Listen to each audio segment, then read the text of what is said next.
Assalamualaikum warahmatullahi wabarakatuh. Di sini saya akan mempresentasikan tentang metode istinbat hukum Islam. Sebelumnya, perkenalkan nama saya Rantika Rahmadewi dari kelas 5C, jurusan Hukum Ekonomi Syariah. Langsung saja. Pendahuluan, istinbat berasal dari kata nab, yang berarti air yang mula-mula memancar keluar dari sumur yang digali.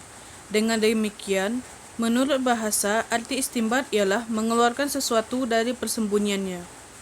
Kata istinbat bila dihubungkan dengan hukum, seperti yang dijelaskan oleh Muhammad bin Ali Al-Fayyumi, ahli bahasa Arab dan fikih, berarti upaya menarik hukum dari Al-Quran dan Sunnah sebagai jalan ijtihad. Yang pertama, metode istinbat dari segi bahasa. Objek utama yang akan dibahas dalam usul fikih adalah Al-Quran dan Sunnah Rasulullah. Untuk memahami teks dari dua sumber yang berbahasa Arab tersebut, para ulama telah menyusun semacam semantik yang akan digunakan dalam praktek penalaran fikih. Bahasa Arab dalam menyampaikan suatu pesan dengan berbagai cara dan dalam berbagai tingkat kejelasannya. Untuk itu, para ahli telah membuat beberapa kategori lafal atau redaksi. Di antaranya yang sangat penting dan akan dikemukakan di sini adalah masalah amar, nahl, dan takyir. Yang kedua, pembahasan lafal dari segi umum dan khusus. Yang tiga, pembahasan lafal dari segi mutlak dan muqayyad. Yang keempat, pembahasan lafal dari segi mantuk dan mafhum, dan dari segi jelas dan tidak jelasnya, dan yang terakhir dari segi hakikat dan majasnya.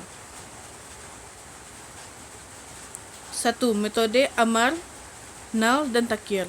Yang pertama, amar. Amar, menurut mayoritas ulama usul fikih, amar adalah suatu tuntutan atau perintah untuk melakukan sesuatu dari pihak yang lebih tinggi kedudukannya kepada pihak yang lebih rendah tingkatannya. Yang kedua, nahl. Nahl adalah larangan melakukan sesuatu perbuatan dari pihak yang lebih tinggi kedudukannya kepada pihak yang lebih rendah tingkatannya dengan kalimat yang menunjukkan atas hal itu. Yang ketiga, takyir. Menurut Abdul Kamil Zaidan, yang dimaksud dengan takyir adalah bahwa syar'i Allah dan Rasulnya memberi pilihan kepada hambanya antara melakukan atau tidak melakukan suatu perbuatan.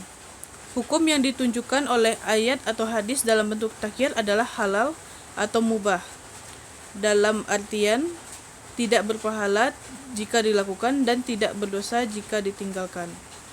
Yang kedua, lafal umum dan lafal khusus. Lafal umum adalah lafal yang diciptakan untuk pengertian umum sesuai dengan pengertian lafal itu sendiri, tanpa dibatasi dengan jumlah tertentu. Lafal khusus adalah lafal yang mengandung satu pengertian secara tunggal atau beberapa pengertian yang terbatas.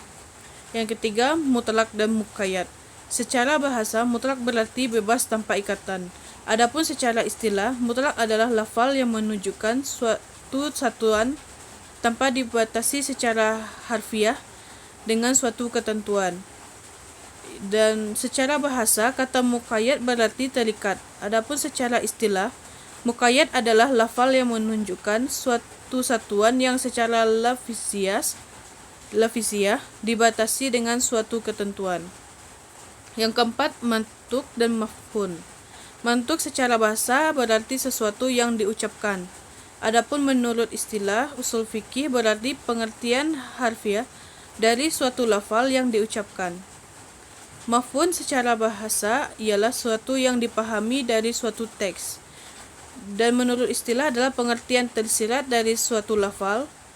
Mafhum muwafaqah atau pengertian kebalikan dari pengertian lafal yang diucapkan, atau mafhum mukhalafah.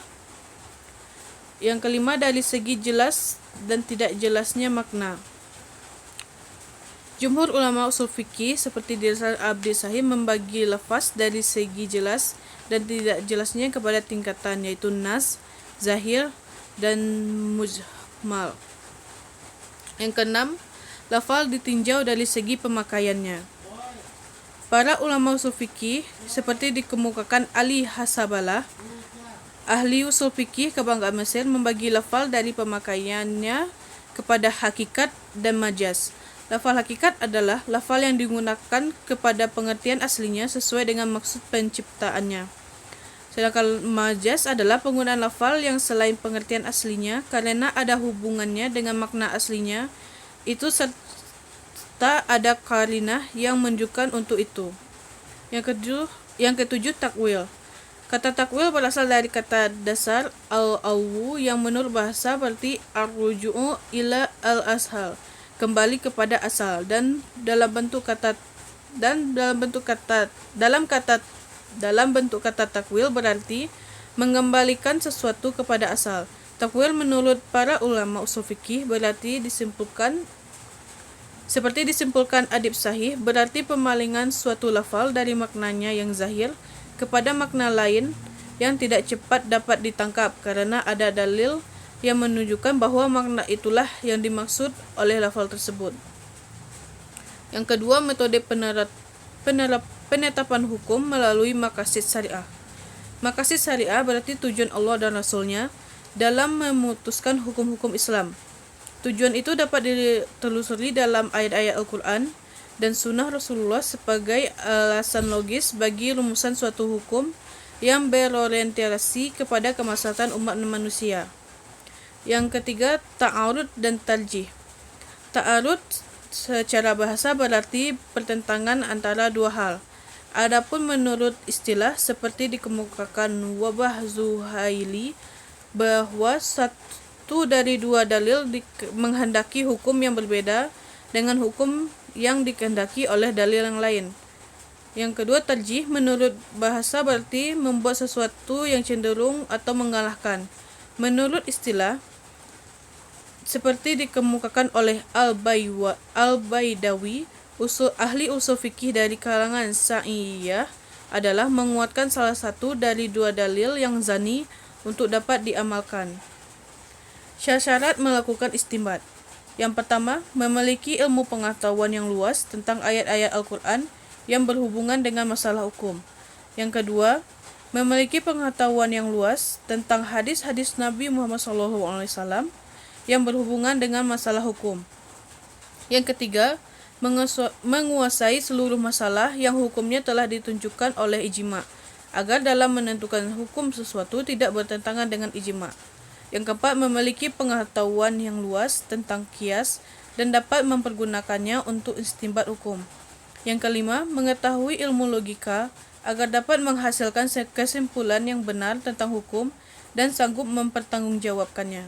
Yang keenam, menguasai bahasa Arab secara mendalam karena Al-Quran dan Sunnah tersusun dalam bahasa Arab dan lain-lain.